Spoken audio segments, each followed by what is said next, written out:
to someone that is speaking to your current reality? Of course, definitely. I think I I'm a social media creator, but I think a lot of problems that we face in this generation have come from social media, ironically. Okay. So there are a lot of things that influence, especially for people that really, really consume social media a lot. There are so many issues that come with that because number one, there's a different type of peer pressure that comes from social media. And the problem that I think a lot of people experience is they do not realize how much social media actually influences the way they think. So that's one of the issues. Secondly, there are so many narratives that are thrown out on social media that don't really necessarily help people, but because it is what they are presented, it's what they take. Thirdly, I think social media has led to a lot of comparison culture. There's a lot of backbiting as well. So there are a lot of toxic habits that have contributed to the way people interact with social media. Then in terms of consuming now, if you're always looking at content that is brain rot or doesn't really add value or consists of toxic things in the undertone, people then are forced to just take what is presented to them. And with the problem we mentioned earlier of doom scrolling, imagine how much non-valuable content that people take on a day-to-day But don't you basis. think we're in a big trouble when people now get addicted to being I do. inspired rather than Taking being action. disciplined themselves?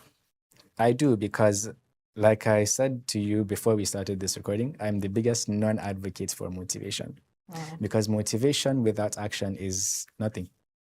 And I think the biggest problem that people experience in terms of consuming motivational content is a lot of times they fall into a loop of thinking consuming the content is doing something. This is coming from a motivational speaker. Of course. But I'm about to ask you if the success of your motivational speaking is, measured by the numbers of views and likes. Not at all. Not at all. So what do you derive from motivating on social media? I think taking it back to what I was mentioning earlier in terms of our faith, Islam really, really emphasizes sincerity in everything that you do.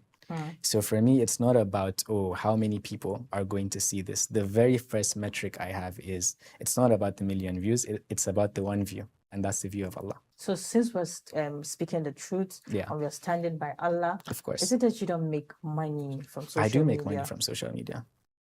So is that I'm someone that benefits massively from social media. Yeah. But like I said, the way I approach social media is different from a general consumer of social media. So I would break down social media into two. There are people that produce and there are people that consume. If you're a producer on social media, you are a lot more intentional about it because you're treating it like a business. You know exactly why you are there.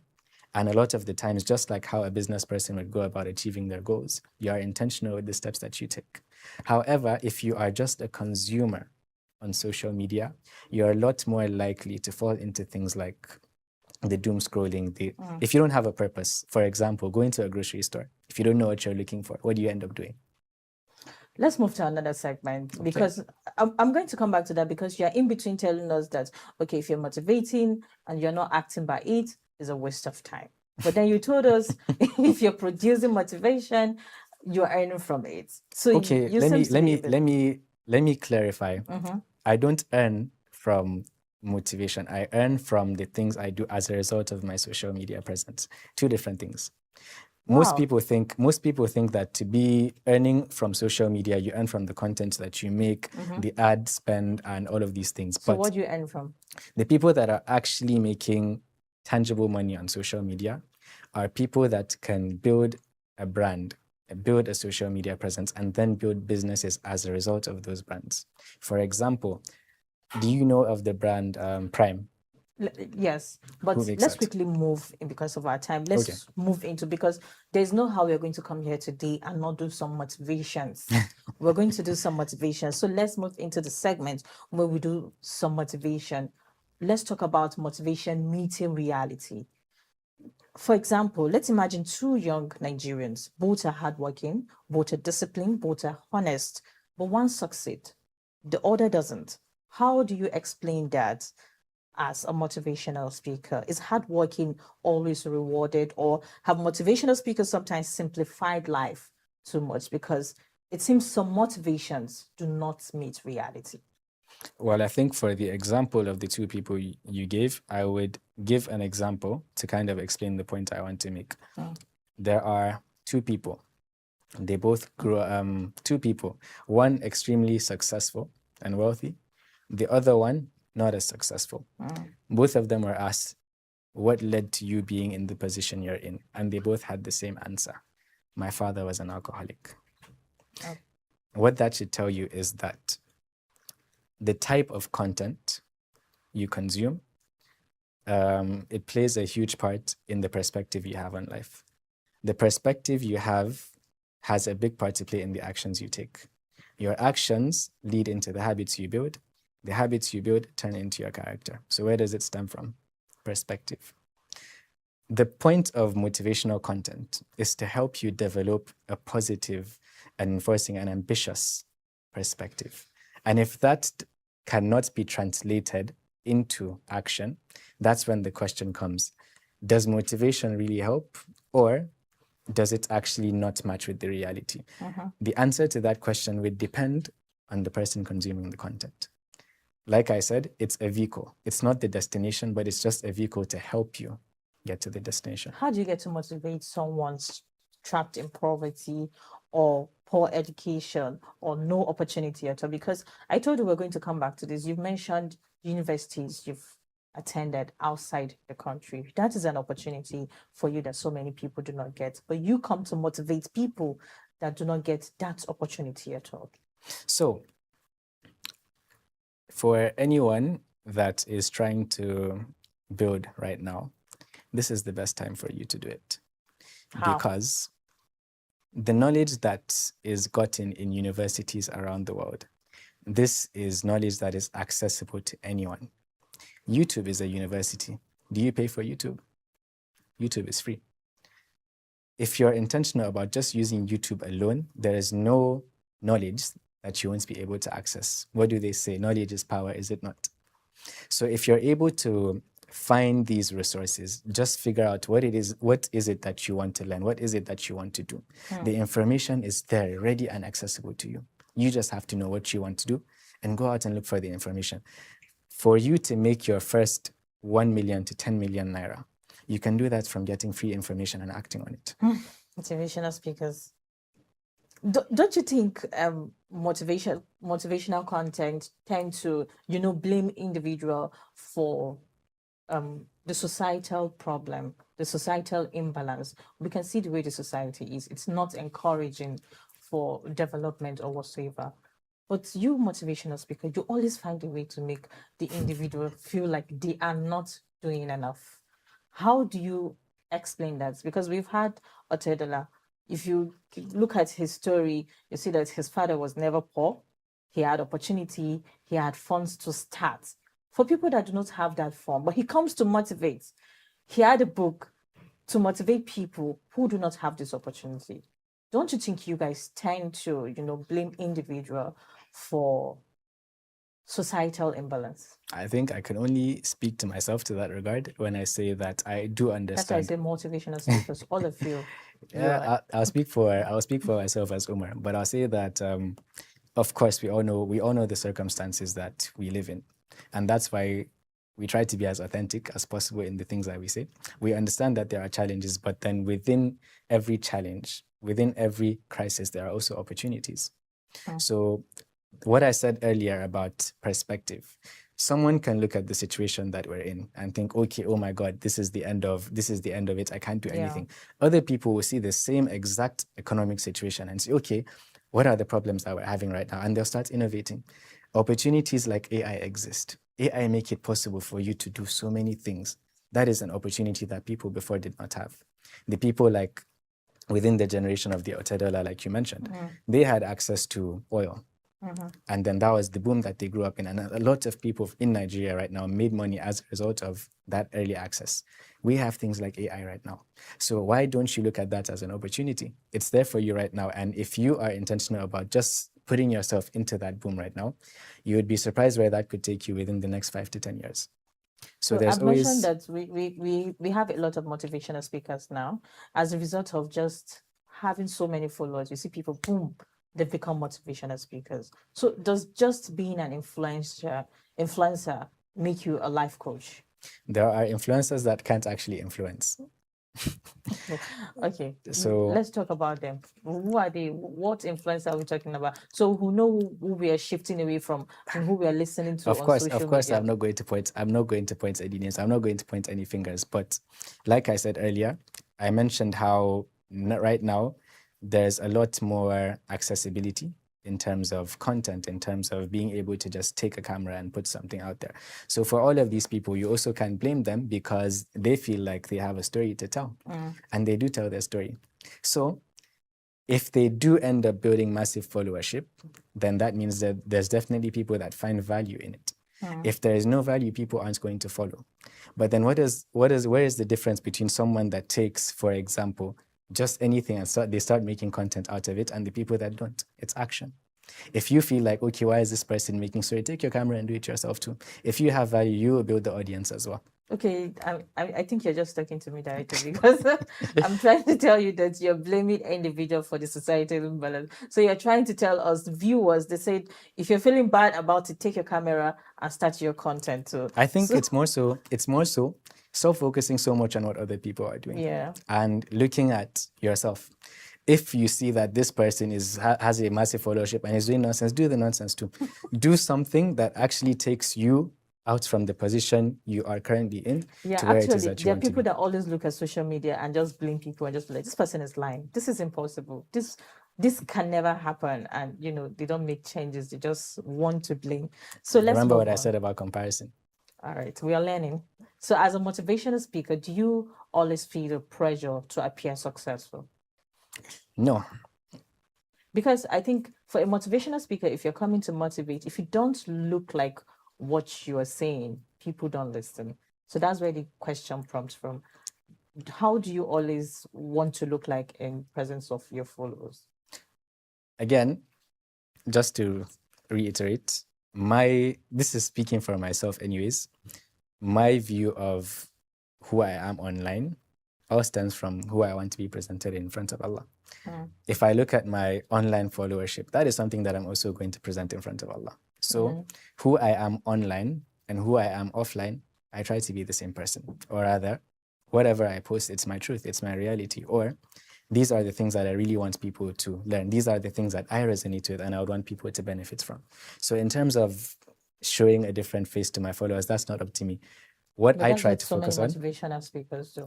What I try to focus on is showing up as my reality, showing up as my authentic self, and how people interpret that, that's not in my control. So the only thing that is in my control is showing up with my truth.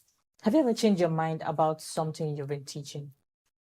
You come back to reiterate something and say, oh, you've been advocating for this, but guys, it's no longer like that.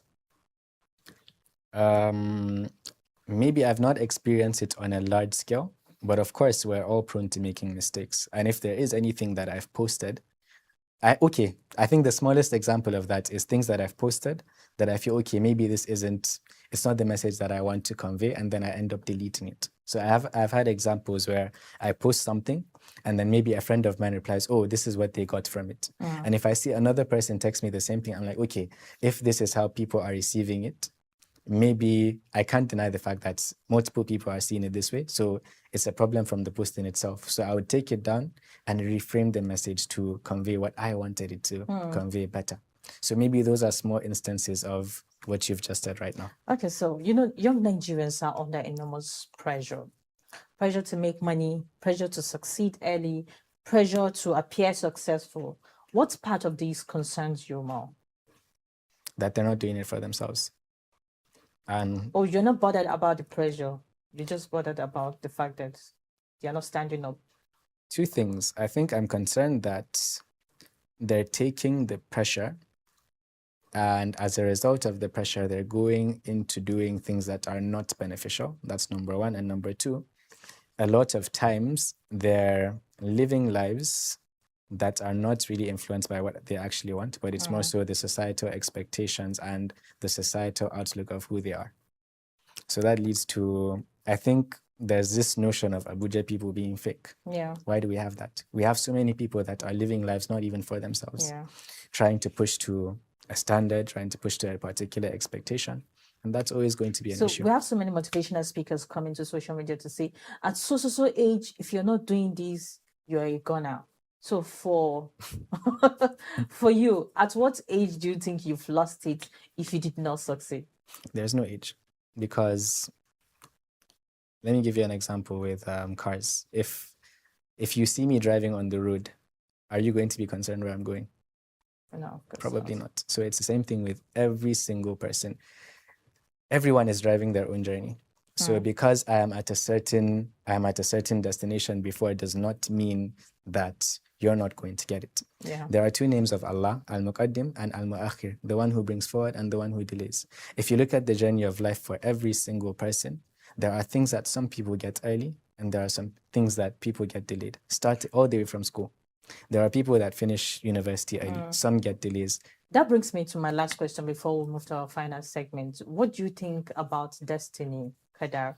Because you've always mentioned, oh, if you'll find an opportunity in every situation, there will be an opportunity. You might just be missing it because of your perspective. But is it true that there are people who might actually never make it?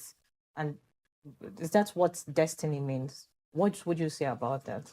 So the decree of Allah is always true. Whatever has been written for you will never pass you.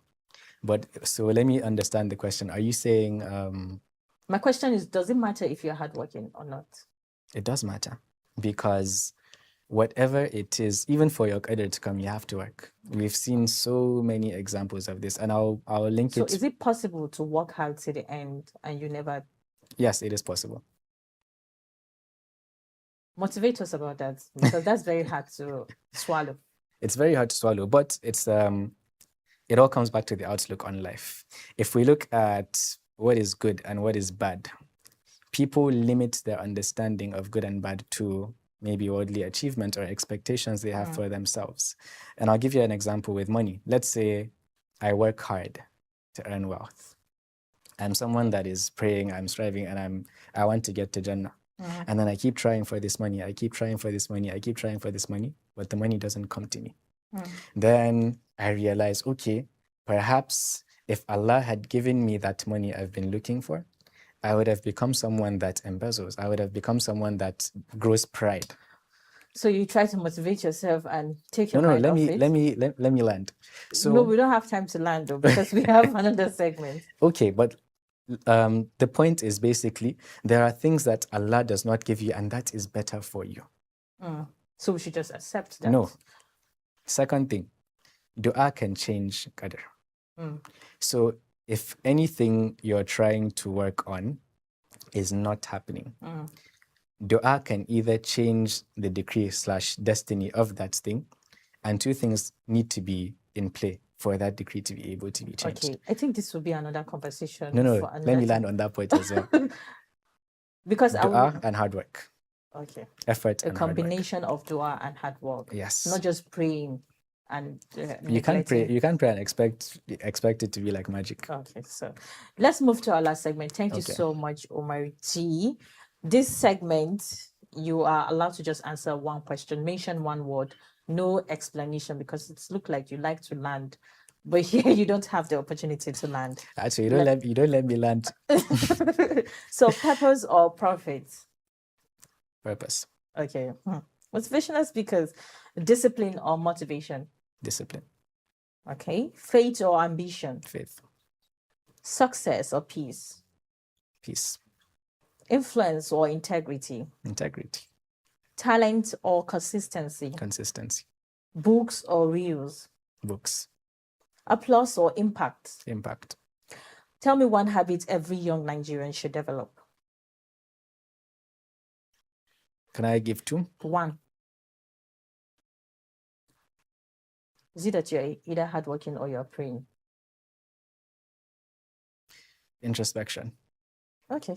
One myth about success that needs to die. You have to be successful at a particular age. Okay. Now finish this sentence. The future belongs to. One word? The future, yeah. Doers. Okay, yeah, that's awesome. The future belongs to doers. Thank you so much, Umarugana. Thank you for joining us on Spotlight On, and thank you, viewers, Thank you, for Zainab. I watching. didn't let you land on purpose. My name is Zainab Ibrahim. Do have a lovely day.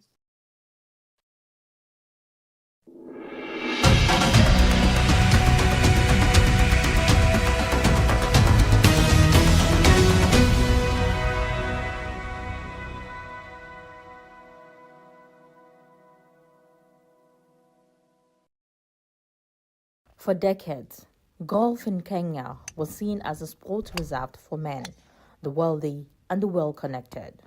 But on the rolling greens of Thika Greens Golf Resort, a quiet transformation is underway. Women are stepping onto the course, challenging stereotypes, and building a community where confidence and belonging come first. I remember I started training just before COVID. I had started showing the interest. But when I walked in, I didn't feel I belonged. I just, in my mind, I was like, I don't think this place was designed with me in my mind. So it was quiet. Of course, it was not shouting that, but it was quiet and welcoming. Like people will stare at you. They will not, they will wonder, who is this one coming from? What are we coming to do here? That feeling of exclusion became the spark for change. In late 2023, Jacqueline Sirai founded Girls Who Golf on GWG, a growing movement that uses golf not only as a sport, but as a tool for mentorship, wellness, and empowerment. The Girls Who Golf started 2023, towards the end of 2023. That's when now I fully registered. It's a fully registered society. And the idea was to bring women together, first of all. Yes, golf was the idea initially, but now we've evolved to many other things we do together for wellness, for health. So we also have those things, mentorship. What began with a handful of women has quickly evolved into a supportive network welcoming both experienced golfers and complete beginners. Golf coach Emmanuel Wekesa has watched the shift happen in real time. More women are taking lessons, earning handicaps, and entering tournament. Golf was a sport for men, but so far what I'm seeing, it has really changed. And the impact, it's a good thing, because women, they are really playing, they love the sport, because each and every day, at least I get a referral from the different ladies and those who want to start. And I get new ladies, and they are doing very well. And to be honest, I'm happy with them. The progress, they are doing very well so far. Most of them, they have got a handicap. They participate in tournaments, and considering this few years from 2021 and up to now, it's amazing. They're playing, they're enjoying, they're winning. The movement is already inspiring a younger generation. Through partnership with organizations like Girl Up, girls are being introduced to golf as a pathway to confidence, opportunity, and global exposure. Invited by Girls Who Golf, Madam Jacqueline, who is like our partner. We're Gala, a UN organization for girls, supporting girls at all. So we were called for the golf clinic, and we were like, oh, why not, sis? We're not that good in golf, so we're here for training and all. And in the near future, with golfing, I hope and wish that to take me like abroad, further my golfing. As I know, golf is not that easy, but okay, there's nothing easy. So you just have an open mind, be ready to learn, and get the best from what you're being given here. For many of the girls, golf is no longer seen as an impossible sport. It is becoming a space where they can dream bigger. Jackie is an amazing leader. Working with her is excellent, because she has a way of cutting across from dealing with us who are a bit experienced to those who have never held a club. And what I love most about her is her soft heart for the underprivileged. And that is why, for me and her, we ride. At the heart of Girls Who Golf is inclusion. With the seasoned players or first-timers, every woman is encouraged to step forward and take a shot. Across Kenya's fairways, the sound of change is growing louder. With every swing, every lesson, and every new golfer stepping onto the course, these women are reshaping the future of the sports, proving that golf belongs to everyone.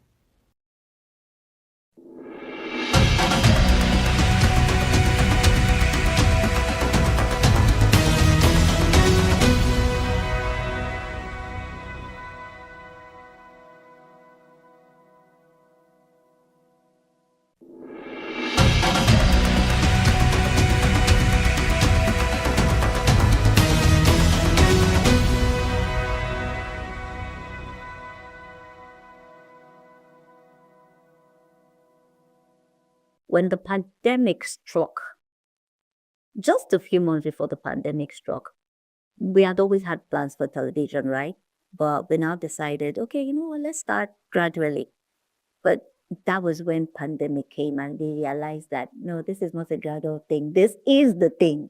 We needed to make that move into television. And so we began to create contents for Grammy because theater, with the social distancing thing, theater was going to be a challenge for quite a while. And so that was how we moved into television. The creative force behind a beloved children's entertainment character is multifaceted artist and entrepreneur Bola Edwards. She founded the creative art company with her husband, Patrick, in 2013, a year after leaving her corporate job. Their mission was to raise a new generation of African leaders by blending African art and storytelling with tangible lessons on values and leadership. Their strategy was multifaceted, leveraging stories, music, and drama to educate their young audience. Yet, capturing the children's attention required significant effort. A 2021 UNESCO report shows that while local television series in countries like Nigeria and Cote d'Ivoire have increased, interregional co-productions in Africa are still rare. In contrast, there are often stronger collaborations between some African countries and Europe, driven by subsidies from the latter. Khadija Muhammad, S24 News.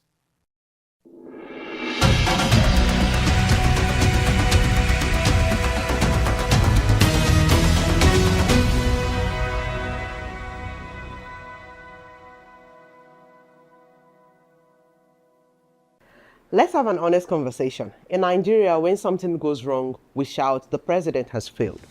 But wait, is it really the president's job? Let's break it down in simple terms.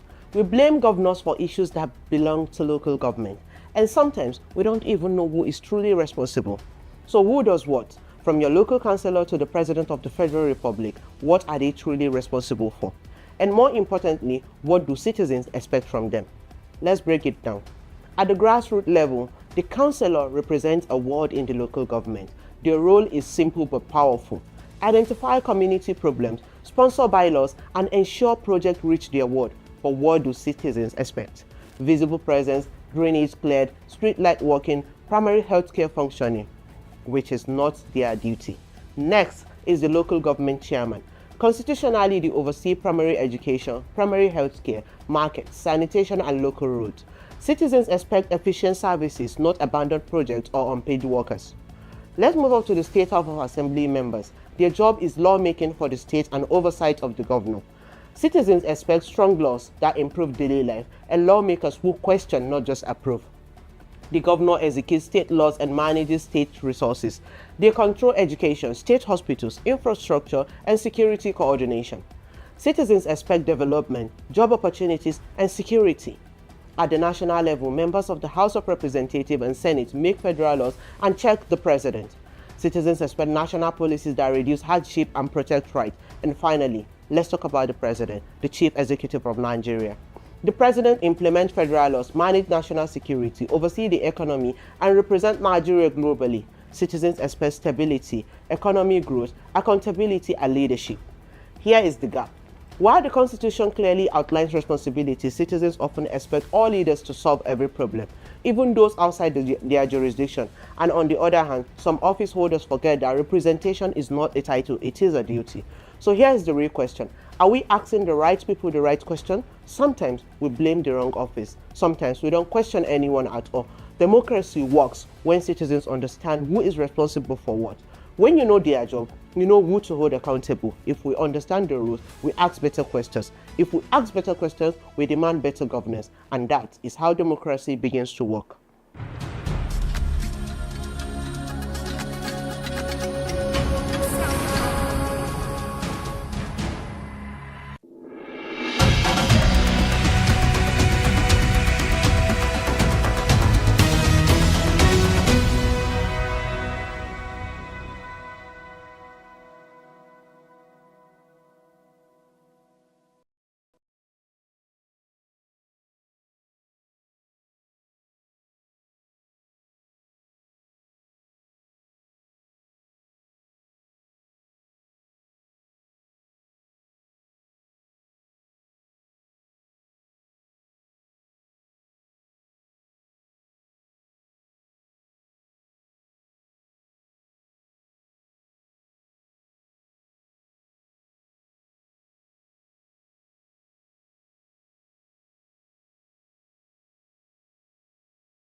Do you know that we are beggars? When many Nigerians hear the word Almajiri, a familiar image often comes to mind. Young boys walking the city streets with bowls in their hands.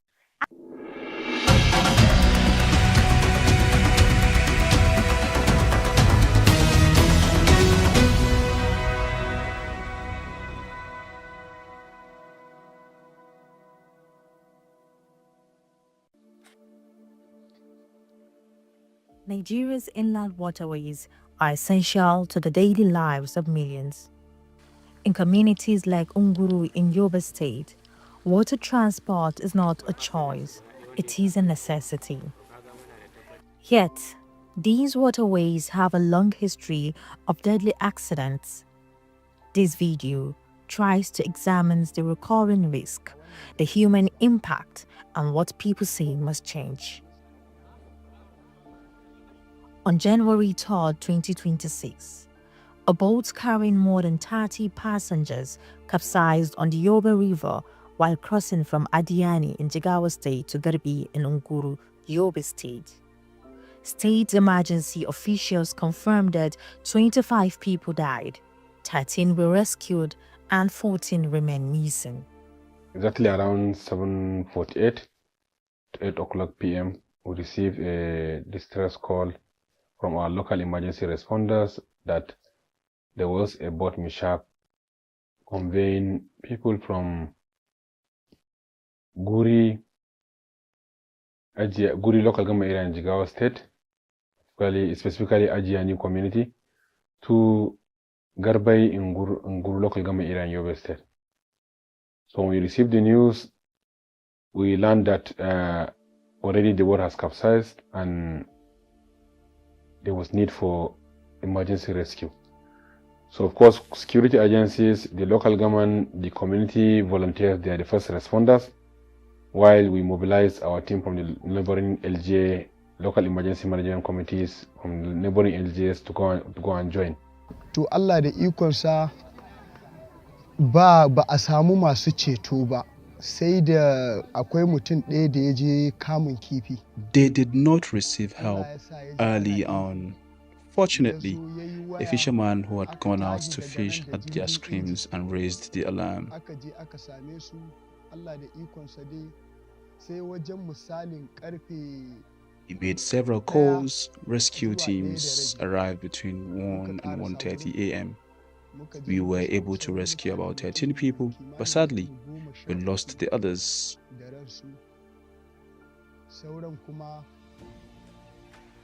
We continued waiting and searching and gradually recovered 17 bodies.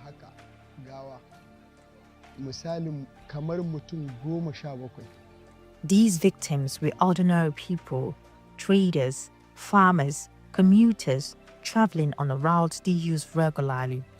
Our team moved immediately, and through the night up till the morning, with the help of the LGA and other community volunteers, Nigerian Red Cross, security agencies, we intensified the search. So in the morning, we realized that the passengers on board are 52, and we started counting losses as early as 6-7 a.m. That same night, this place was filled with people, male and females, family of victims.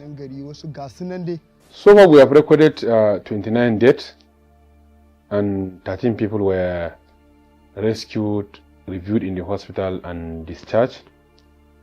From the deep dive assessment and reports we have on ground, there are still some missing persons, about 8 to 10. This tragedy is part of a broader pattern across Nigeria's inland waterways. Over the past few years, several boat accidents have claimed dozens of lives in different regions, often involving overloaded vessels and inadequate safety measures. The repeated nature of this incident suggests systemic issues, not isolated misfortune. The key challenges we have seen is negligence in terms of the abiding by rules by the canoe operators. It happens around 7:48. That means they have left the neighboring community much late, and by law, every time it's 6 p.m., no sailing should be on waterways. So by 7 p.m., one, they left in the night after the close of sailing. 2, there was an overloading in the boat. And 3 there was not a single life jacket. So that has compounded the whole challenge, and it has increased the risk of capsizing of the boat.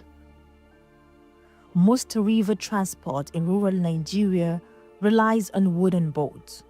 These boats are often handmade and maintained through repeated patching. They were not designed for modern demand or heavy loads. Jirginmu akwai wanda yake ɗaukar mutum 50 ma a wannan bakin ruwan.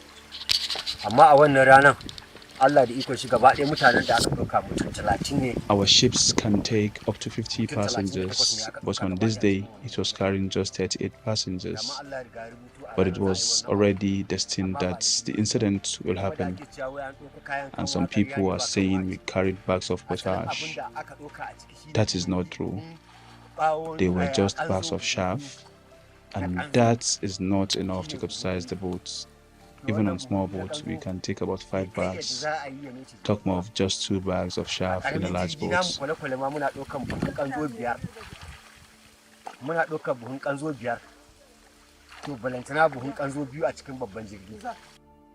Boat operators and passengers frequently admit to overloading, especially during market days, festive seasons, and harvest periods. The boat is usually overloaded and the boat is already old. So when they are coming in the river, the boat initially has been taking maybe 20 to 30 persons for it to be pulled. But at that time they do overload, where they're supposed to carry 30 or 20 people, they come carry 39 to 40. Muna tunanin da wanda ya zamto cewa suna da rai da wanda suka rasu a cikin wannan jirgi dai mutum. We are assuming that the total number of people inside that boat were about 40. People are saying they are up to 50 and all sorts. Truly, that's not. What we witnessed was that amount, 40. Also, we lack working equipment. Even when such incident happens, we wouldn't be able to control it. Abubuwan aiki wanda ko da hakan ya faru idan a ce muna da wa'annan abubuwan ba za mu samu wannan matsalar ta kai haka ba. Regulation and safety oversight for inland waterways are the responsibility of the National Inland Waterways Authority. At state level, the Ministry of Transport is expected to enforce standards and ensure compliance. In Nguru, however, those agencies are largely absent. As government, we can't continue blaming the victims. We live and wake up and do the right thing and improve on where we think we can improve. And one of the measures His Excellency Governor Elabuni has taken is to ensure that the rescue has been intensified to recover bodies whether dead or alive and ensure that befitting burial has been given to the families. And that has been done for the bodies that have so far been rescued. What we need from the leaders is, at least when passengers come, supposed to be there is an authority that will say, at least if the boat at least will take 10 to 20 people, supposed to be the number of the people that anybody will take is limited, is specified, and there is at least anyone must wear their life jacket. If you teach the community, if you tell them to own their safety, own their security, they will take it seriously. So ours is to sensitize them, let them own it, let them know the consequences, let them see the implications of doing ABCD and the benefit of avoiding ABCD. So these are things that we will do, and these we have already initiated plans. Our other departments are deploying that. We are discussing with our partners from the United Nations organizations to come in and key in and support and make sure that we didn't create a gap in ensuring that the community have owned the process. Next week will be a market day. They will still go to market in Jigawa State, and God forbid, if we didn't act fast, there will be risks of putting our people on a boat without life jacket, and this is avoidable, and we'll inshallah avoid it. For communities along the river, water transport supports livelihoods. Fish and agriculture depend on river access. Traders use boats to reach markets. Students cross rivers to attend school. When water transport stops, the economy stops. The river is a major crossing point because there is no bridge, and people rely on boats every day to travel, trade, and access basic services. I have an intimate friend that also became late during this accident. Also with someone I attended same primary school with. He also died. We are seeking for help from the government, governor of the state and chairman to bring us ease regarding this water transportation, even if it is a life jacket, that when you fall inside the water, you can help yourself out.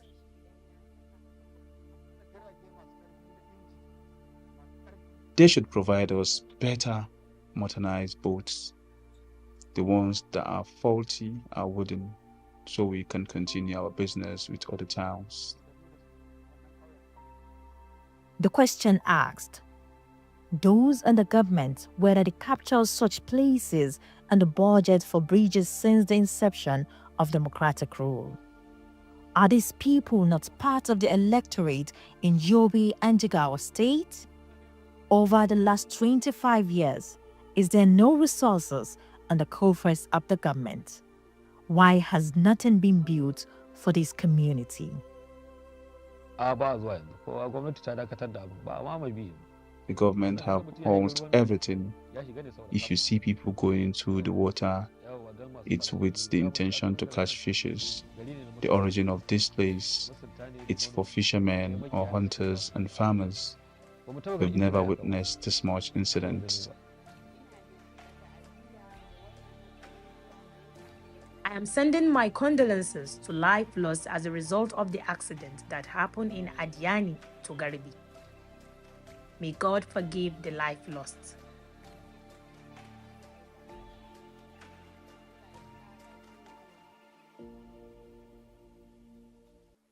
Residents say the risk is not only real, it is repeated. What they want is not just reassurance, but real changes that make daily travel safer.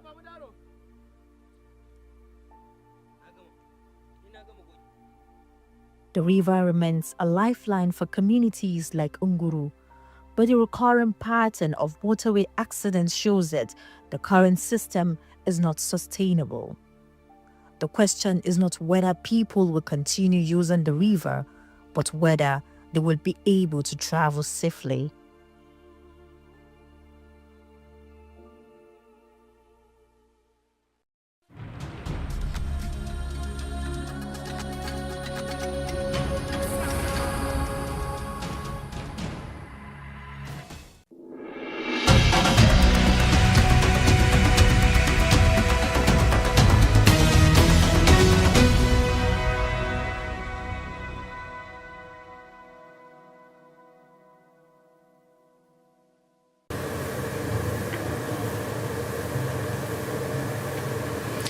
This is Political Arena on S24 television. Welcome back from that break. I am your host, Abubakar Turaki. As President Bola Ahmed Tinubu marks his third year in office, many Nigerians are reflecting on the country's progress, challenge, and the future of leadership ahead of 2027 general elections. The 2027 election will be another important moment for Nigerians to decide the kind of leadership they want. Citizens will be looking for a president who can address the issue of insecurity, improve the economy, create jobs, and unite the country at large. Today, we will be discussing the quality, vision, and leadership styles Nigerians should consider when choosing their next president in 2027. I am joined by a public analyst, Dr. Akin Pahunda. Doctor, welcome to Political Arena on S24 television. Thank you very much for having me. Good day to you viewers. It's a pleasure to speak to you, Doctor, for the first time. Thank you very much. So, Doctor, recently the government of President Bola Ahmed Tinubu and the APC marked 3 years in office. How can you assess the quality of leadership under this APC as a Nigerian and as a public analyst? When you get to position without preparation, mentally, psychologically, you are not sure of your job profile, job content. We cannot be but where we are now. The president, on the day he resumed the thing, just says subsidy gone.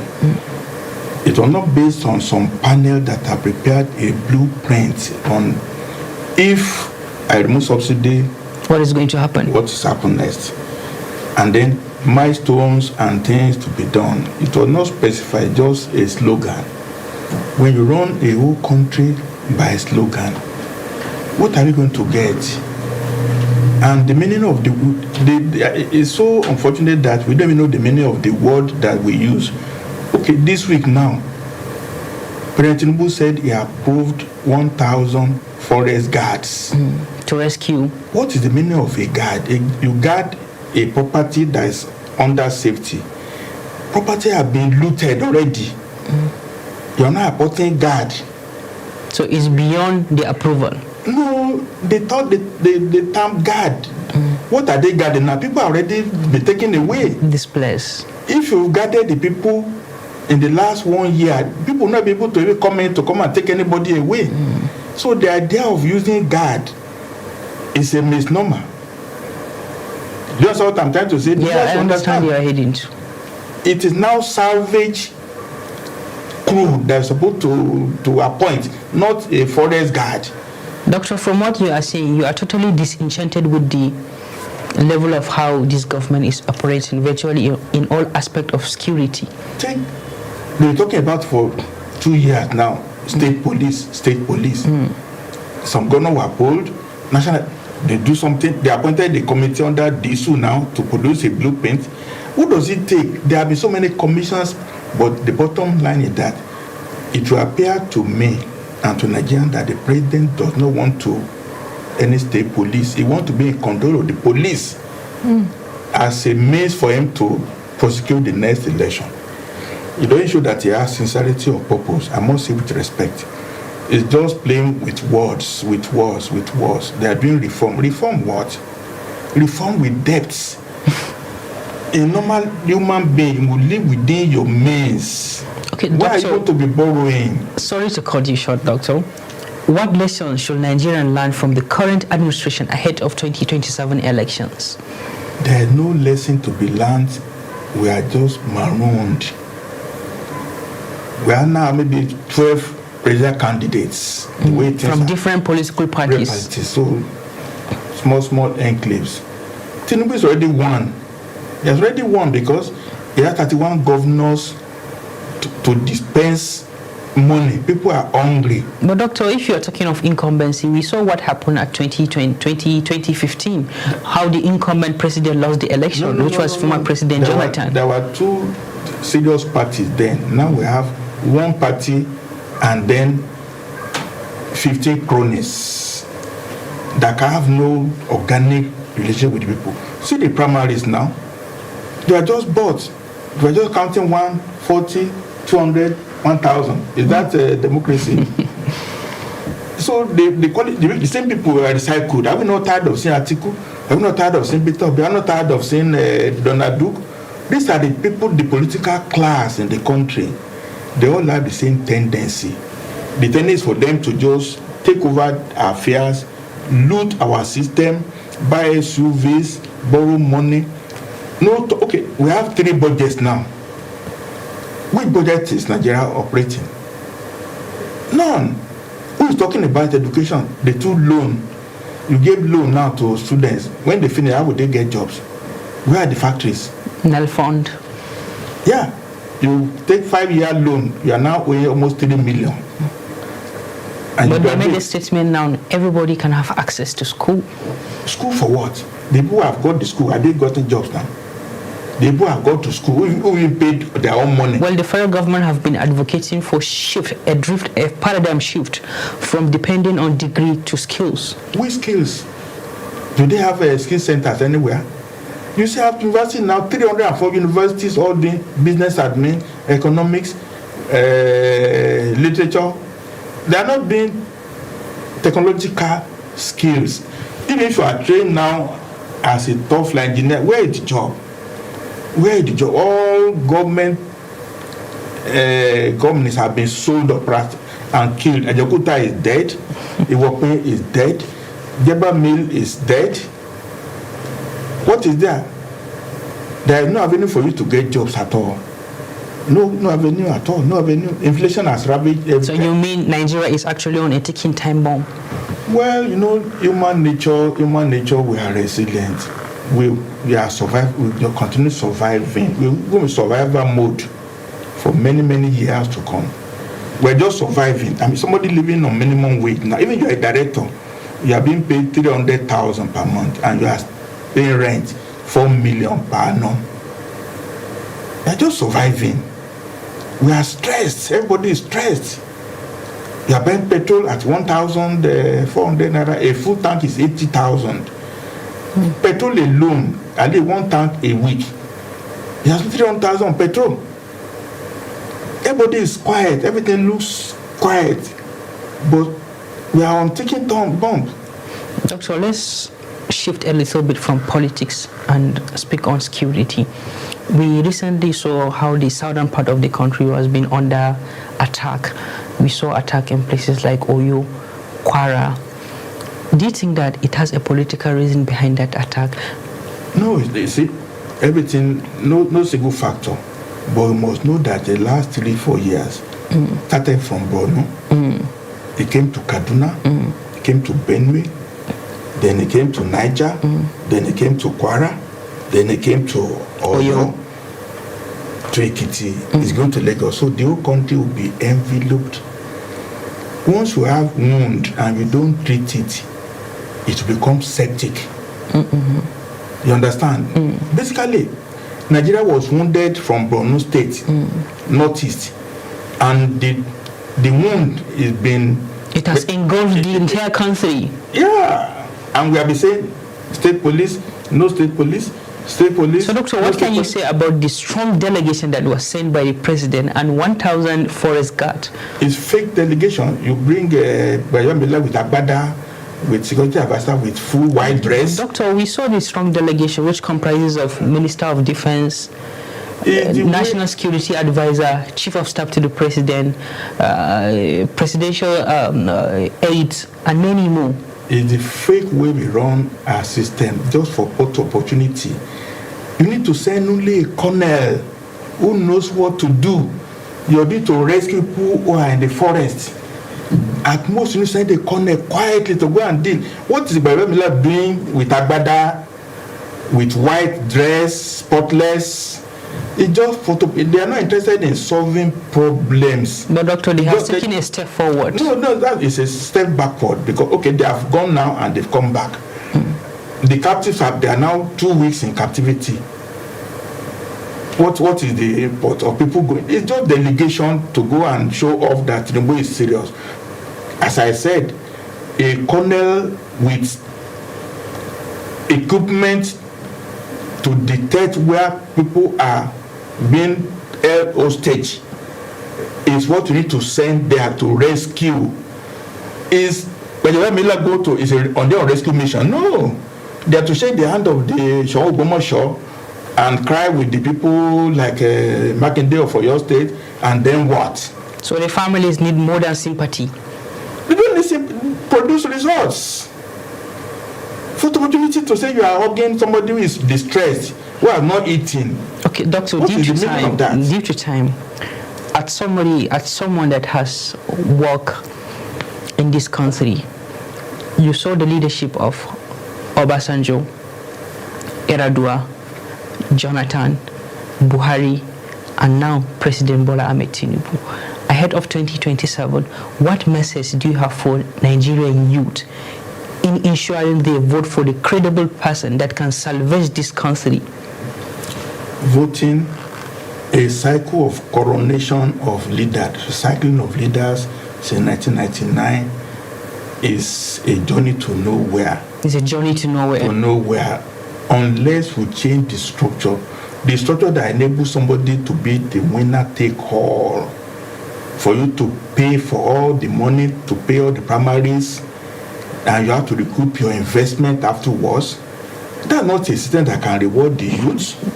It's not, absolutely. The president will win because he had all the money, 31 states. Look, they pulled 800 billion naira and gave it to Hope Uzodinma to keep. Doctor, these are all allegations. But it's not been a government. If something happened today, tomorrow you will quickly deny it. Thank you so much, Doctor. I have to draw the curtain of this show. Thank you. It's really a pleasure speaking to us here on S24, and I believe we are going to send you for the invitation. Thank you very much. Thank you. Pleasure. Thank you so much for speaking to us here on S24, Doctor. Nigeria is the only country we have. We must take decisive measures in keeping our country safe and governable.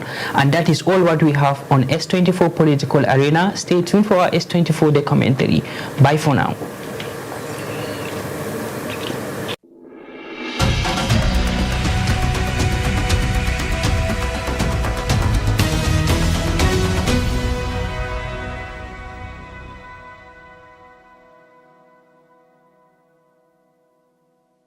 Youth are supposed to be united and focused in the sense that we're the leaders of tomorrow. In fact, we're the leaders of today. Yes, no more tomorrow. But our testing ground is this particular council. If we cannot manage a youth council, how could we be trusted with the nation?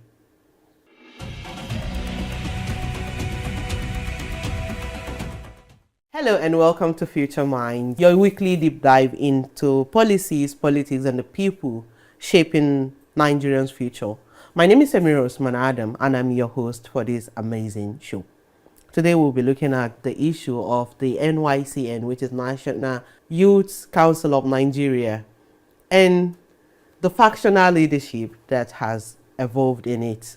Due to that factional leadership, the federal government has to step in and create an interim committee that will manage the affairs of the organization, from creating leadership to forming partnership and discussing issues that will promote the Nigerian youth forward. I'm here with the interim committee chairman, who will be introducing himself in person of. My name is Barrister Buhari Ibrahim Shehu. I am the interim management committee chairman of the NYCN. I want us to discuss and see how will the IMC manage the affairs of the council, which is for 1 year, organize leadership elections, how will you collaborate with the Ministry of Youth and other ministries to see that overall the goal is to promote youth participation or the welfare of Nigerian youth in general. How do we even get to this place we are in? What's the rollout that made NYCN become this functional within the years? Okay, as you rightly observed, NYCN used to be a united front for Nigerian youth, where policies that affect the youth directly or indirectly are being championed by the council, where the council serves as a bridge between the Nigerian youth and the government, where several various youth organizations have been affiliated to work hand in hand with the NYCN. Unfortunately, I may say due to natural greed. Should we call it personal interest? Personal interests, yeah. And human desires. A lot of problems erupted, wherein we have factional leaders, each one claiming to be the president of the NYCN. This problem does not stop at the national level, but goes down to state levels, where state chapters of the NYCN also have factions. You have this particular chairman, another chairman, another chairman. Unfortunately, an event happened in one of the countries where a youth program is going on, and Nigeria's president of the council was called upon, and 3 people emerged. Stood up. Exactly. Yes, and that was an international embarrassment for Nigeria. Yes, and I think the minister had to interfere before one person was allowed to represent. So you see, it doesn't give a good image of the youth. Yeah. It doesn't give a good image of Nigeria. The country itself. Sure. Exactly. So youth are supposed to be united and focused, in the sense that we're the leaders of tomorrow. In fact, we're the leaders of today. Yes, no more tomorrow. Today. But our testing ground is this particular council. If we cannot manage a youth council, how could we be trusted with the nation? So there are a lot of this leadership crisis and constitutional aberrations, where the constitution is being manipulated. Each president or each acclaimed president changes the constitution at his own whims and caprices, to suit his own interests and to suit his desires. So this has become a very serious problem that threatened the very existence of the council itself. And I think that's the reason the IMC come in. Yes. And that is where you're playing your role as the chairperson. So to solve these problems, there is need to come in. So there are a lot of petitions and counter petitions being tabled to the Minister for Youth Development, and he presented them to the Corporate Affairs Commission, who registered all corporations in Nigeria. And if you look at sections 8, sub 1, C and D of the Companies and Allied Matters Act, you see that the Registrar General is given the powers to serve as a supervisor for all registered institutions. And where there is this kind of problems, he is empowered to withdraw the certificate and set aside the trustees and put in an interim management committee that will steer the affairs of any such organization before stabilizing it and doing the necessary thing. So we are brought on board with a mandate that first and foremost, we should manage the affairs of the NYCN for a period of 1 year.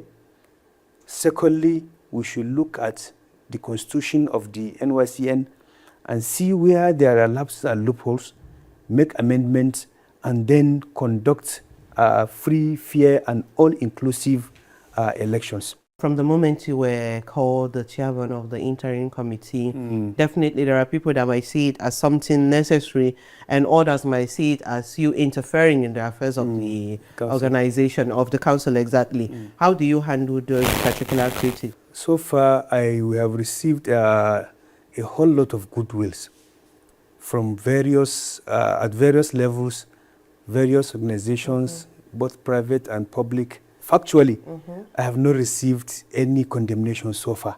That's good. I have not received any condemnation. I have been receiving words of advice, guidance from senior stakeholders in the council.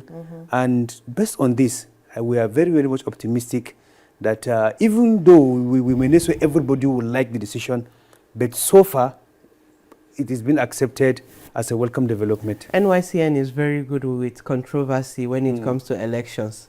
As the chairman of the interim committee, what are you trying to do differently to see that, like, maybe if you're to come up with any election, what are the concrete mechanism you think you can put in place for a free, fair, and transparent process? You see, elections naturally come with their problems. Sure. But with proper arrangements, being fair and giving each and every aspirant a level playing ground, I'm very sure we will succeed in giving up free, fair elections. So on our part, this is just like less than 2 weeks after our inauguration, but we have kick-started. We have an election preparation committee on ground. We will inaugurate them very soon so that they will look at what is obtainable, what is the problem on ground, and then how do we achieve a free, fair election for the NYCN. Taking cue from other national bodies like Ghana and other countries, we'll take cue from them and see how we'll conduct free and fair elections for the NYCN. The major reason for the problem was someone altering the constitution of the council. Yes. Like, is there anything done to agree to their earlier suggestion? I know it wasn't suggestion, but let's look at it as a suggestion of increasing the age limit from 35 to 40, or is not something that will be considered?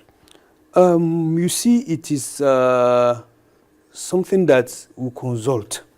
Sure. We'll have to do a lot wide of consultations. If it will serve the best interest of Nigerian youth, we go for it. If it won't, then we'll have to look for a better alternative. The Nigerian youth will be seeing it as like 35 is very limited, because so many of the youths will not even be starting to understand what exactly are they going to put on the table, or what exactly are they going to contribute until at their early or mid-30s. If it's limited to 35, there are so many people that will feel they are sidelined, or they won't even get the chance to participate in this particular process. Left for my mind, this is my personal feeling. Yeah. I don't think that is an excuse. Yes, it is not. Because if you look at it, we have leaders at 21, 27. We have seen great leaders. There was a difference between 35 and 40. Five Yes. is a big number. It's a big number, but if what a 40-year-old man will do, a 35-year-old person can also do. Sure. They are still within the same bracket. So it all depends on the mindset. It depends on the preparedness of the person in issue, not the age. To me, age does not matter.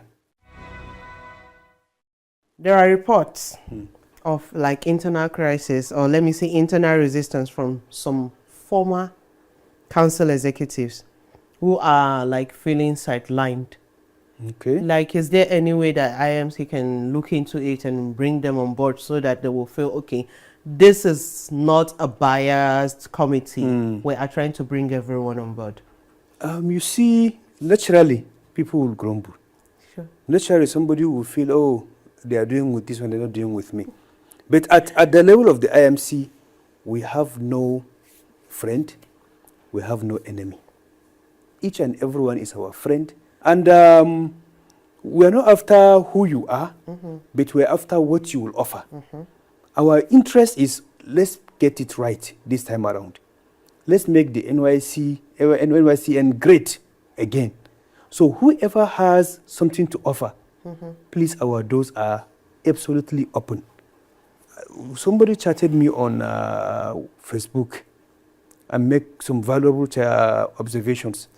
I drew him. I made him part of a particular committee that we are intending to inaugurate because from his points, I have seen that he is willing to help. He has something to contribute. So anybody who wishes to help, who wishes to contribute, is an open thing.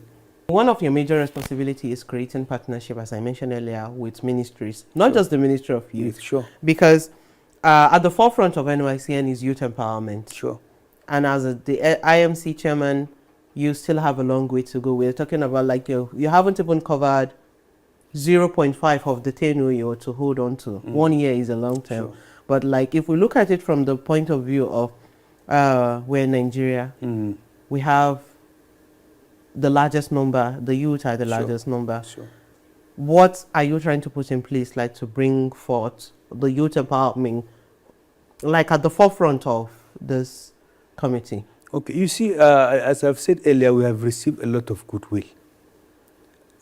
We went for a particular program last week, and we met with the DG Smedan, DG Sek, the director of Nigeria Youth Academy, and many other MDS. And they have given us their weights that we should come up with anything that will impact on the youth. They are willing and ready to partner with us. If a medical doctor friend met me, he sent me a proposal of how Nigerian youth will benefit from medical outreaches and what have you. So, and we are just 2 weeks old. So all these things are where we have to get prepared, face them at once. We already have our working plan, which is subject to approval by members of the IMC.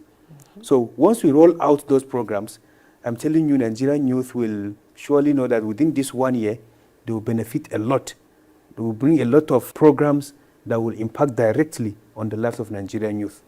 Finally, as your 1 year mandate run its course, what would success look like for you?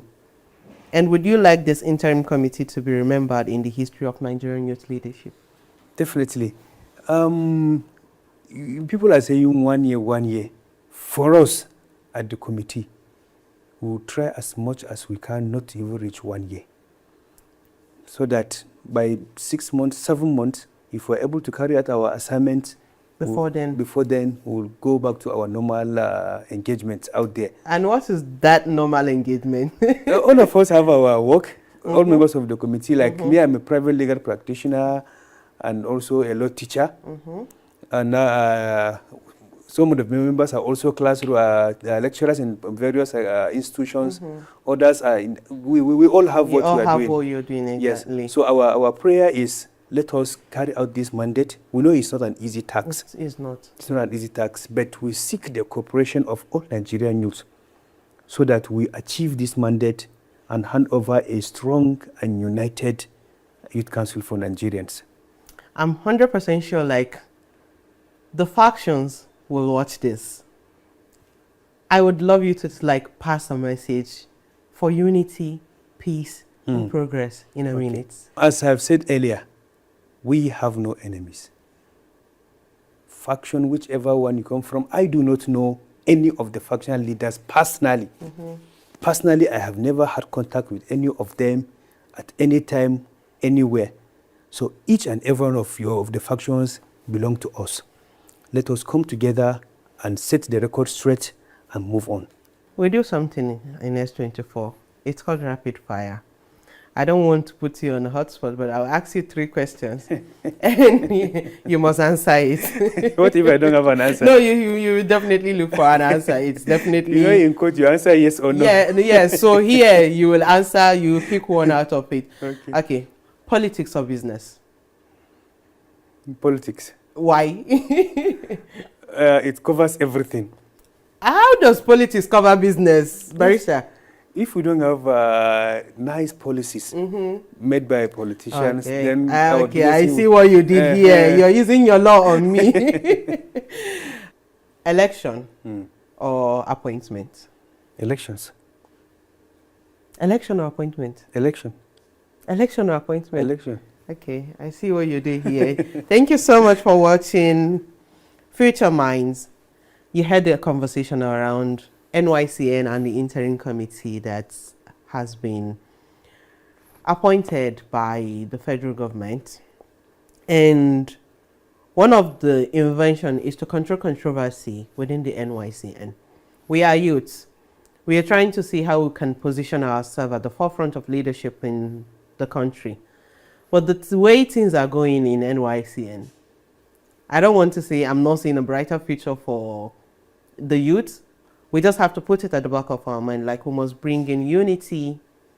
We must understand that we need peace, and progress must be something we are looking forward to. That is one thing that will keep us going, and that is something that will make sure the youth are always remembered in governance. This is S24 TV. My name remains Samira Osman Adam. Thank you for watching.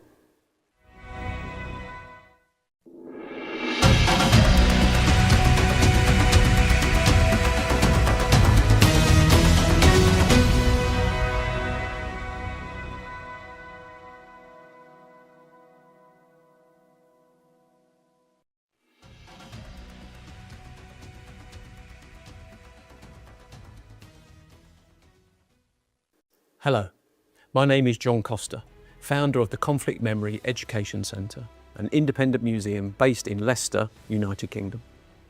My vision was to create 10 documentary archives that focus on recent wars and periods of political violence. Each one tells human stories behind global events that continue to shape our world. The aim is educational, offering material that helps people understand the lived experience of those affected by conflict and how these experiences connect to wider historical and political developments. The Conflict Memory Education Centre supports both formal and informal education. All material is made available for use in workshops, academic courses and exhibitions. Through film, photography, audio recordings and new media, we open conversations about complex histories and their ongoing relevance. In this short explainer video, I'd like to introduce our latest archive, Palam, which means bridge in both Sinhalese and Tamil. Palam explores the civil war in Sri Lanka and its long aftermath, documenting personal stories of survival, loss, and the search for reconciliation. It begins by examining the historical and political roots of the conflict, including colonial legacies, post-independent tensions, and the rise of Tamil militancy. It then traces the course of the 26-year civil war, from the violence of Black July in 1983 to the war's final stages in 2009, through the voices of civilians who lived through it. The archive also addresses atrocity, accountability, and human rights, investigating the issue of missing persons and the long struggle for truth and justice. Finally, it considers the aftermath and reconstruction period, documenting the human cost of displacement, the challenges of rebuilding, and the ongoing impact on Sri Lankan society. Through these themes, Palam reflects on how individuals and communities continue to live with the memories of war and how the act of remembering itself becomes part of healing. By developing these archives, the Conflict Memory Education Centre documents conflict from a community perspective. Each archive is a collaborative effort and remains open to further contributions and partnerships. So far, we've created 5 archives: Afghanistan, Iraq, Ukraine, Chechnya, and one here in Nigeria called Hadari, or Dark Cloud, in partnership with S24 Television. Also, by the end of the year, we'll be launching 4 additional archives: Pakistan, Cambodia, Rwanda, and Latin America. If you'd like to contribute or collaborate, please get in touch. Thank you for watching.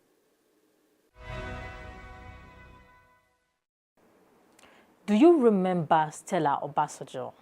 She was Nigeria's first lady and the wife of former President Olusegun Obasanjo. In 2005, she died in Spain after complications from cosmetic surgery at a private clinic in Marbella. A Spanish court later convicted a surgeon in connection with the case, citing medical negligence, a reminder that surgical outcomes depend heavily on professional standards, proper monitoring, and ethical medical practice. But this conversation is bigger than one person. Every year, millions of people around the world undergo cosmetic procedures such as liposuction, tummy tucks, Brazilian butt lift, and breast augmentations. Some individuals pursue these surgeries for legitimate health or reconstructive reasons after significant weight loss, childbirth, injury, or to correct medical conditions. However, a large portion of cosmetic surgery today is driven by aesthetic and fashion, the desire to match trendy body types popularized by celebrities, influencers, and social media culture. In today's entertainment industry, cosmetic enhancements can feel less like a personal choice and more like an unspoken requirement. Many celebrities appear to go to extreme lengths to achieve exaggerated curves, ultra slim waist, sculpted jawlines, or ageless skin.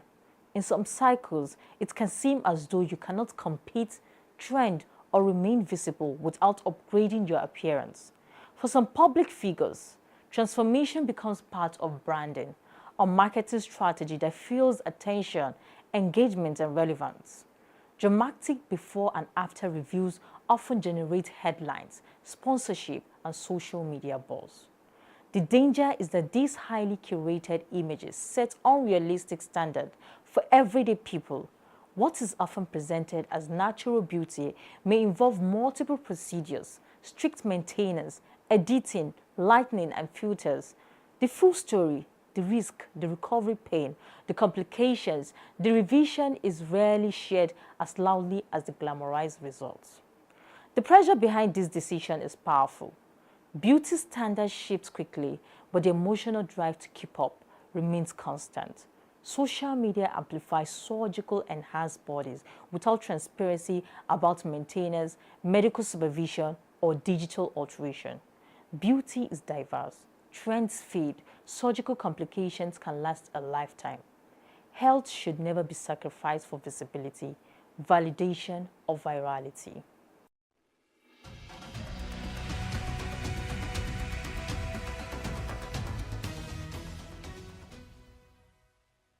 A new tech frontier is emerging, and it's not Silicon Valley, it's Africa.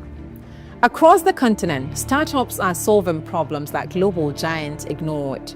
In 2024 alone, African startups raised over $3.5 billion, defying global venture slowdowns. Venture capital funding grew by 14% last year, led by fintech, logistics, and clean energy innovators. In Nigeria, digital payments are transforming commerce. In Kenya, mobile money now serves over 90% of adults.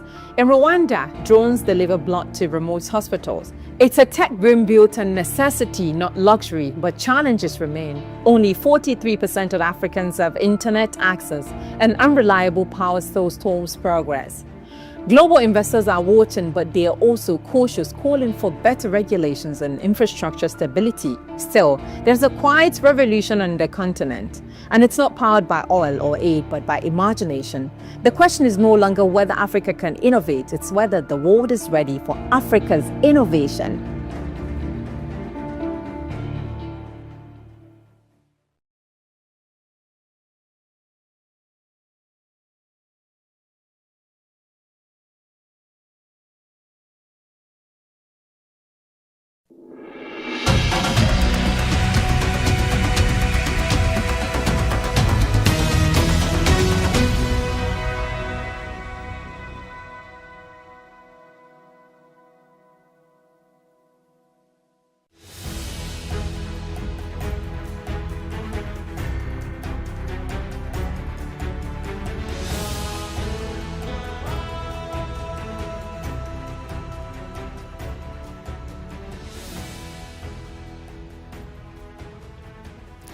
Hello and welcome to Creative Pulse on S24 Television. where we celebrate the thinkers, dreamers, and doers in the creative industry and its future.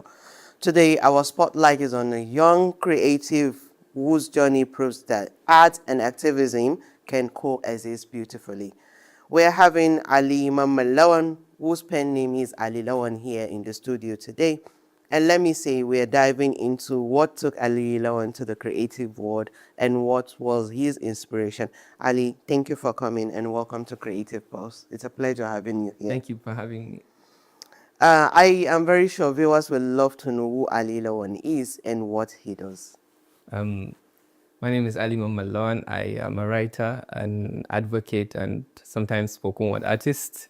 I studied accounting at Scala University, Nigeria, and I'm into I'm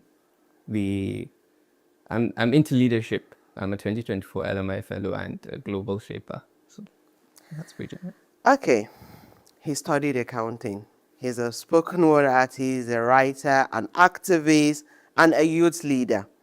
If you listen, he mentioned he was a fellow of the Legislative Mentorship Initiative. If I could recall, he served as a clerk in your parliament. That's correct. That's 2024? 2024, exactly. Yes. Thank you for coming. Let's go deep into what you do and your journey. You launched your debut novel the day you were graduating. Yes. It's both symbolic and let me say, inspiring. But would love to know what made you have that thought that, okay, I'm graduating today, let me release this book today. And if I am sure, the name of the book is Tears on a Red Rose. Aye, exactly. So what was your inspiration? What made you think this is the right time for me to release that book? What was going on in your mind on that day, and how did the moment shape your creative journey? Okay, so firstly, the inspiration of the book was a trip. We had come to Abuja with my family, and it was New Year, and it was the first time, a boy from Yusufari and then living in Kano coming to Abuja for New Year, and there was fireworks. So we were all staying up late, to watch the fireworks, and I remember I was writing in an exercise book then. It wasn't even a laptop. I wanted to write a book about family, and it somehow ended up being about two sisters who just went on a roller coaster journey to find each other.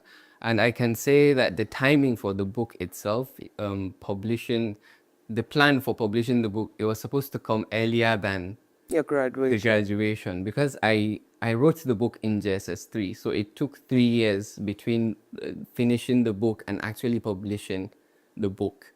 I remember the plan for having it launched on my graduation was actually suggested by one of my teachers, Mr. Shaw, my literature teacher. I showed him the book. He was so excited, and he was like, we have to launch the book here in the school on the graduation day. He cannot allow that cool talent to leave the school premises. And if I can say, you've told us the inspiration behind Tears on a Red Rose. How do you see storytelling as a tool for social or political change, as a young activist or a young leader? I think storytelling is present in almost everything we do in the political space, climate change. We just have different forms, and people struggle to understand certain forms of it. But when you come down to art and literature and that kind of storytelling, it's something that a lot of people can connect with. It's kind of like social media, there are billions of people on social media because, everyone knows how to operate a phone and handles notifications and etc.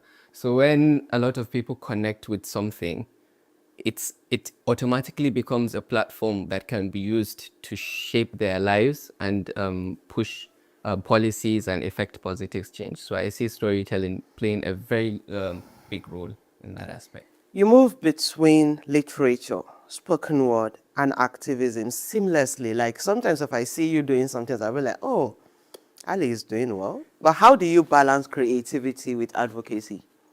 So creativity has always been a part. It has been there since I was young, and I do understand the sometimes you get, I think the term for it is there's really no balance.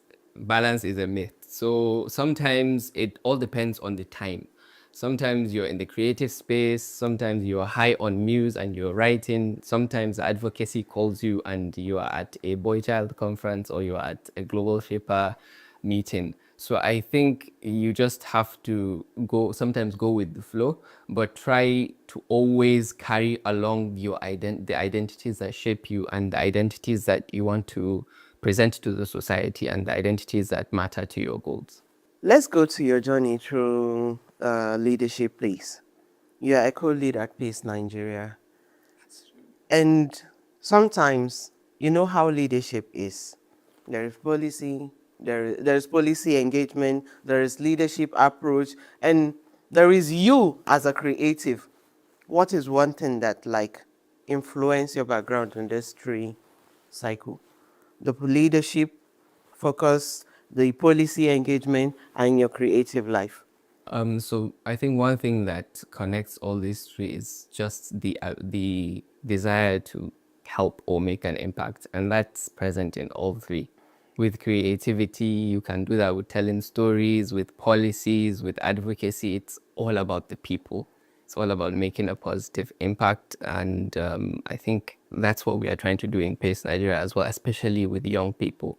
So they are coming up and they also want to give back to their societies and create a positive impact.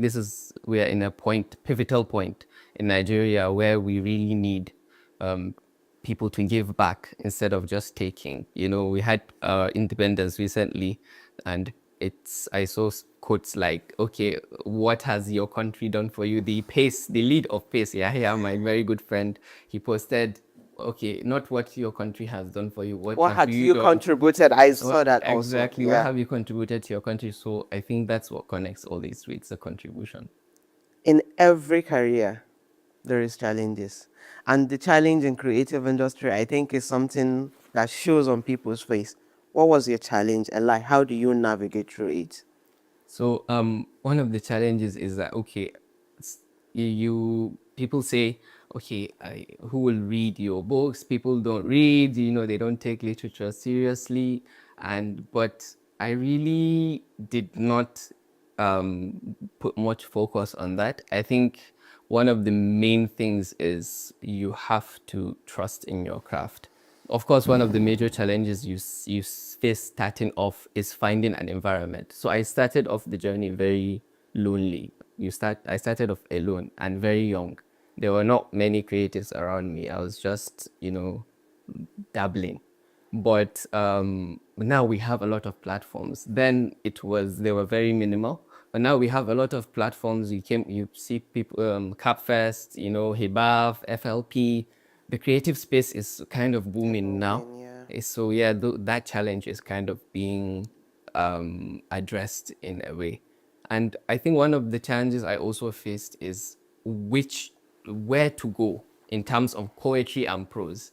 So a lot of people know me as a poet, but actually I started prose first.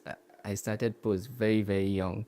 But now, because poetry has this spotlight and it's fast, you can write a poem in a minute, you can perform it in a few minutes, you're trending.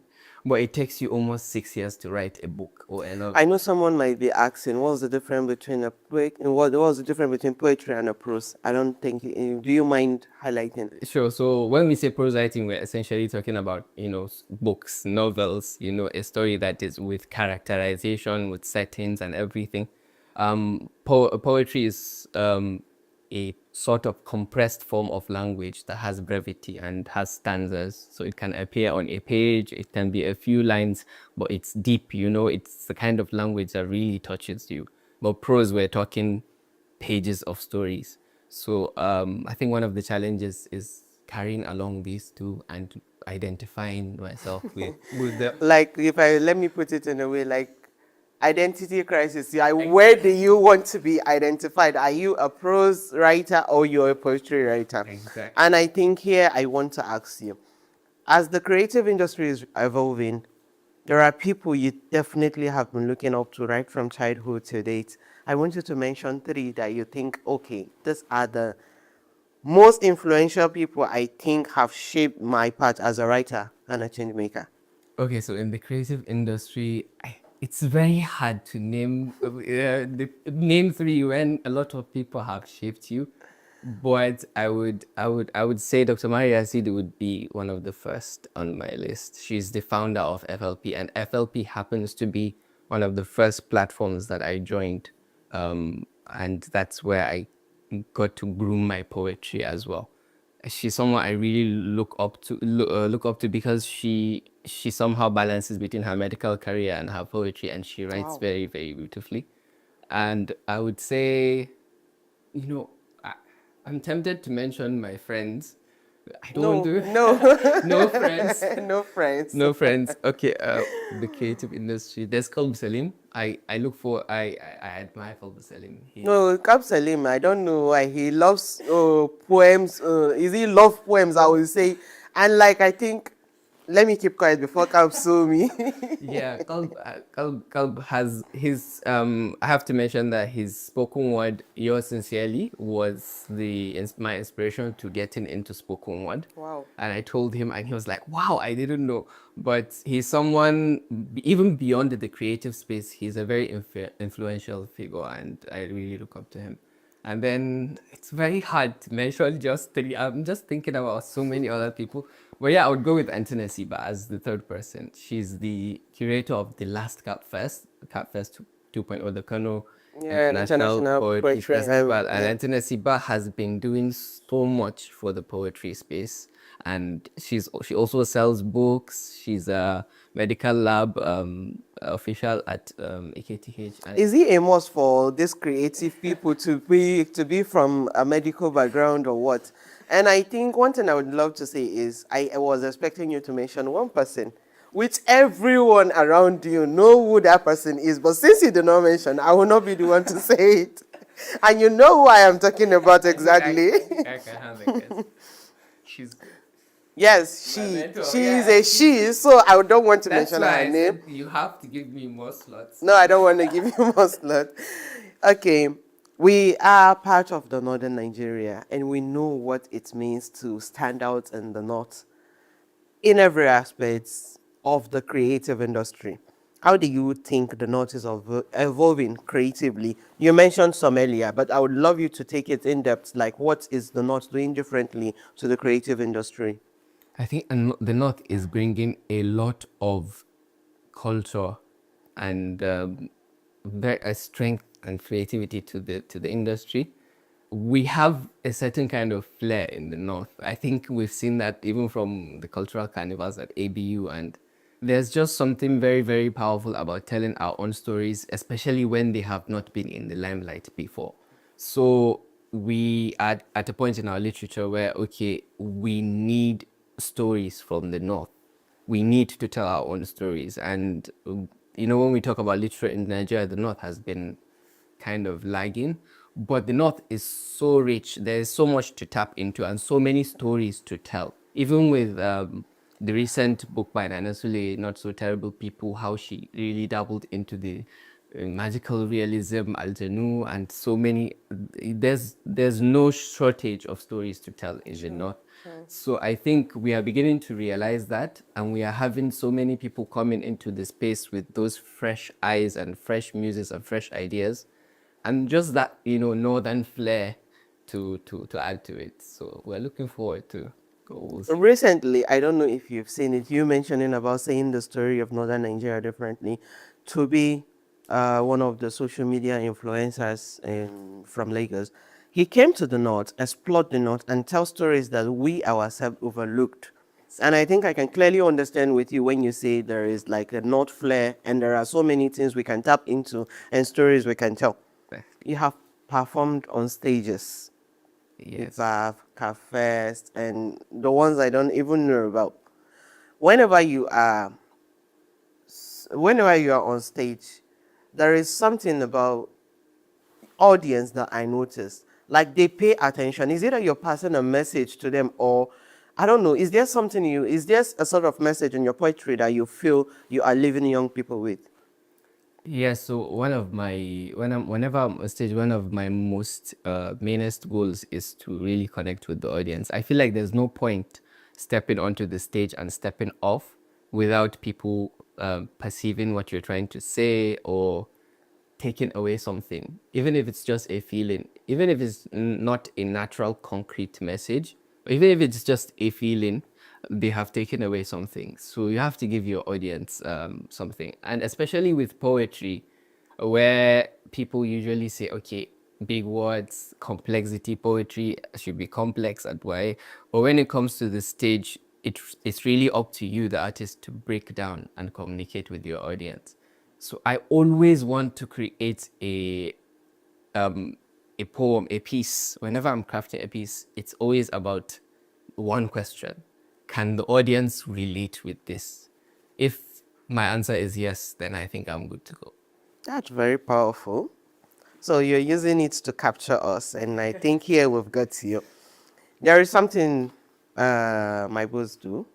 She call it rapid fire. Okay. She will ask you to choose between so many things. So here in the creative space, I'll ask you to choose. Writing. Oh, sorry, not writing. I know you will choose writing, definitely. Music or movies? Movies. Wow. Okay. Fiction or non-fiction? Fiction.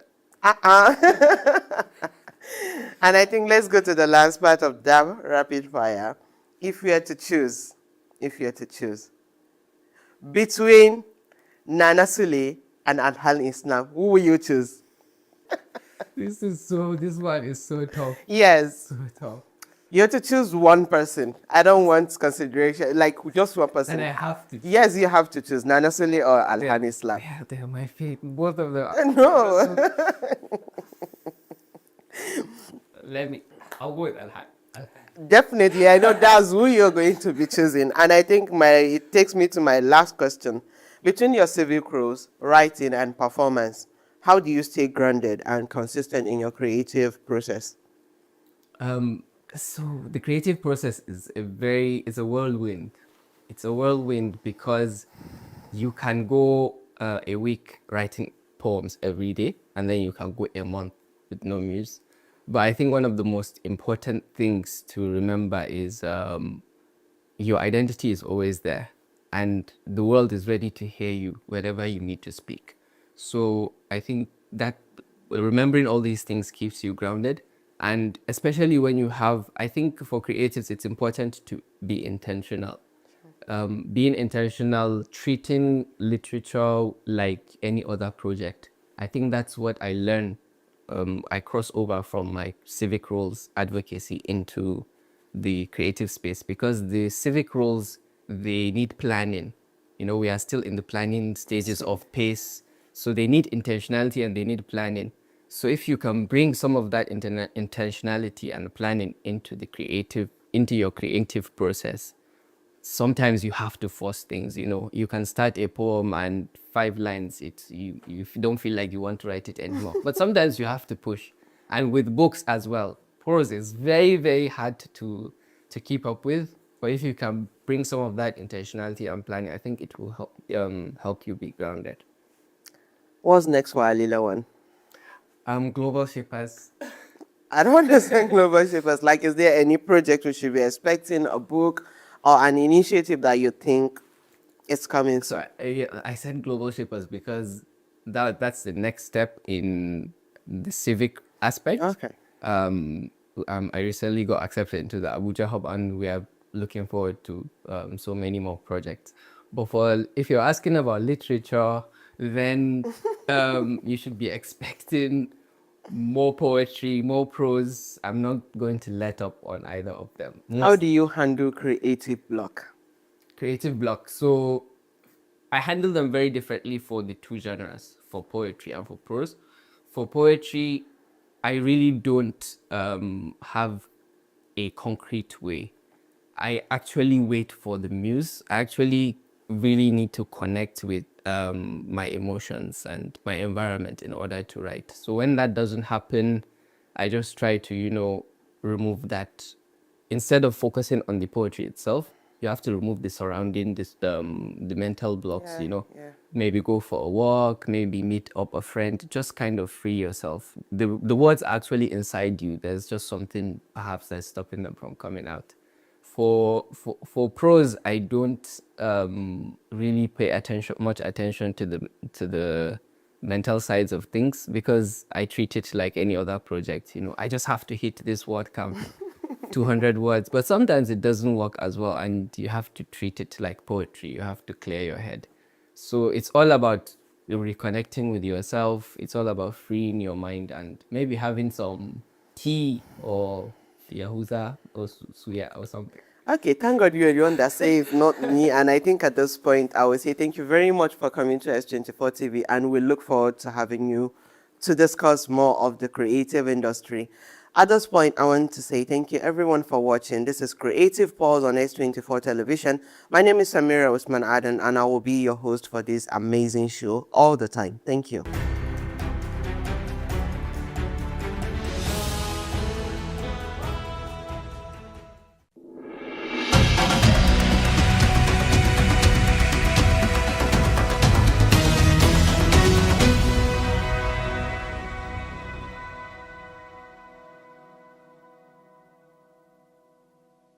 Good being here today, being able to meet everybody. Everybody's come out, made us very, very welcome wherever we've stopped. And I think it's really important that we challenge the narrative that's playing out on social media about the insecurity that's here. So tell us what the situation is here at the moment. In fact, you have come at the right time, because all the negative narratives people are selling out there is quite different from what obtains on ground here in Basari local government area. I believe you can see this community. They are gradually coming back, which shows the community resilience, which shows workability of the peace deal reached with other groups, that we have been relations, friends, and same community. Something went wrong, now we understood what we need to do, and things have started coming back to normal. Thanks be to Almighty God, an effort of almost everybody in the society. I believe you can see it yourself. Agreement has been reached, whereby hostilities have already been ceased. People will gradually go back to their communities and look for the normal livelihoods, going back to the farm, going to the mini trades, some other skills that are locally based, so that the local economy, local peace, local development can continue from where it stopped previously. Well, you know, in Hausa, there is a saying that even tongue and teeth do get some misunderstanding. Sometimes teeth will just match the tongue. So also if you are staying in a community, even within your family, sometimes you do get something that may not go down well with the other, in the same house, the same family. So that's what it is, and it's normal to human community. It's normal to human beings. Just as peace scholars are saying, conflict is necessary, conflict is unavoidable, but can also generate chance for development as well as progress. So people have understood that being in peace is better than whatever people will continue to do otherwise. So peace has gradually returned, and people are coming back to their localities. People are picking up the pieces of their lives that were broken previously. Now you can see them very happy. See the children, see the married women here, and the husbands are here. So we too, we are all happy, and we praise the Almighty that has allowed us to reach this moment, and we are hoping for more in the nearest future. We call them Community Watch Corps, that is CWC. They are introduced by this administration of Mr. Malan Dukko Umarada, just a year or less than a year when he was sworn in as a governor, which he has that that's our idea for quite a long time. And when he produced these people, we have seen that there are a lot of difference for their work. We have seen a lot of progress because they were able to combat this banditry within the shortest possible time by attacking the informants, because that is the root cause of everything that happened. They are the people that report in and out, and in fact, they start with them. So we have seen a significant change when they started, and I think that is the architecture of what happened today, because they were phrased to the extent that they have to come and look for negotiation, and that is what we have done, and that is what we are enjoying for quite a long time now. We've spent the last few hours in Batsari local government here in Kutsanda State in northern Nigeria. We were invited to come and see what the security situation was like after interviewing the governor. I met the Honorary Commissioner for the Ministry of Internal Security and Home Affairs, and we came to Batsari to meet with members of the Community Watch Corps, a local initiative where local people are recruited in order to fight banditry locally. Now, the reason it seems to be quite successful is they're recruited from the local population, they know the area, they know how to get around. And one of the things that became really obvious today, standing in the crowd, a very warm welcome from people. Lots of people have experienced banditry, is the fact that they are amongst the local population. I could have been standing next to someone that was involved in that. I think the story that was most interesting for me was talking to a local imam who had actually been kidnapped himself by the bandits. His family had been kidnapped, his wife, his children. He'd been to pay ransom to get his children back, and then they kidnapped him again. And he actually saw one of them, unrepentant, sitting as a member of his congregation on the Friday. I thought it was important that we came here today with our colleagues to tell you what it's actually like on the streets of Batsari and Rumah, where we were visiting. People came out, going about their daily business, women, children, people going about their commerce on newly constructed roads as part of infrastructure projects. So no matter what you hear and see on social media, this is me reporting live from Batsari, John Costa.